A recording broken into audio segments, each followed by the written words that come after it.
There are a lot of myths and preconceptions about creativity and critical thinking that they're kind of really hard things to work with in education, and at least we should focus on the fundamentals of learning about, the basic operations that people could learn. At least the system will guarantee those basics. But in fact, creativity and critical thinking have become maybe the new basics that the system has to handle. Just people don't think about it that way. In fact, there's been a lot of work on this since more than 50 years, but it's maybe not so known to the general public. But there's evolving assessments, and in which essentially we ask the children to engage in a little task as if they were a little artist, a little writer, a little scientist, and generate ideas.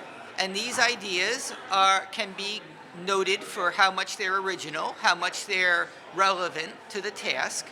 And there's various ways to score these ideas. And a child, you could score their creative thinking compared to other children of the same age, compared to other people who are maybe of different ages too, but also compared to themselves and how much they had relevant original ideas already and how much they're doing better now, even if maybe now their ideas are not that original, if they may have shown progress on their own personal path of thinking.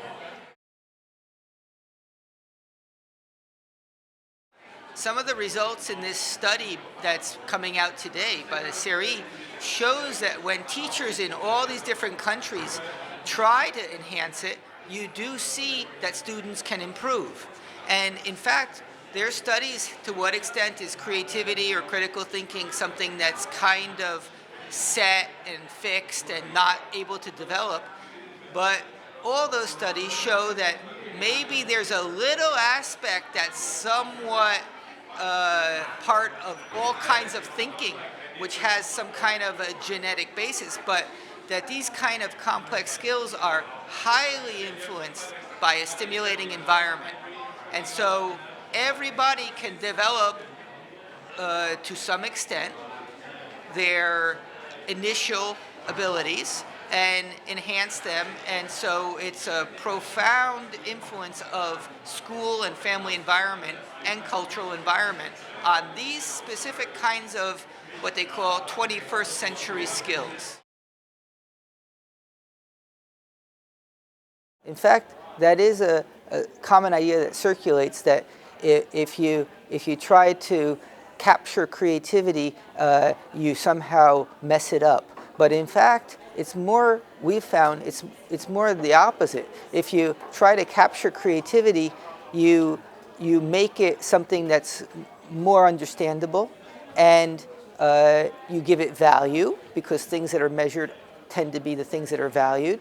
And giving kids constrained situations in which they have to think and they sometimes have some trouble to get an idea actually helps them to engage their creative thinking.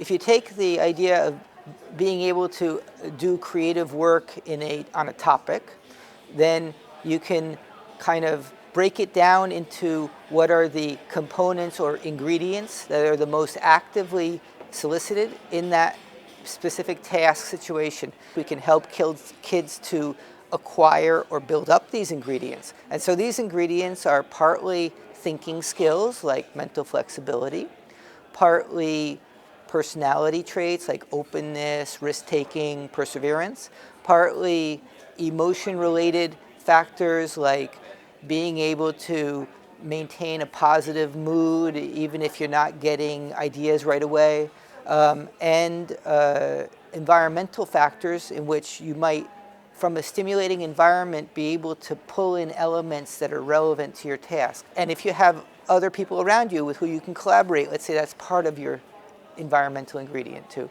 And so these ingredients, we could try to measure them, we can try to estimate how much you have of them, and if you have more of them, you're better off to deploy them, obviously. And so part of teaching can be to try to focus on creative activity directly, but it also could be, in a more basic way, to focus on building those ingredients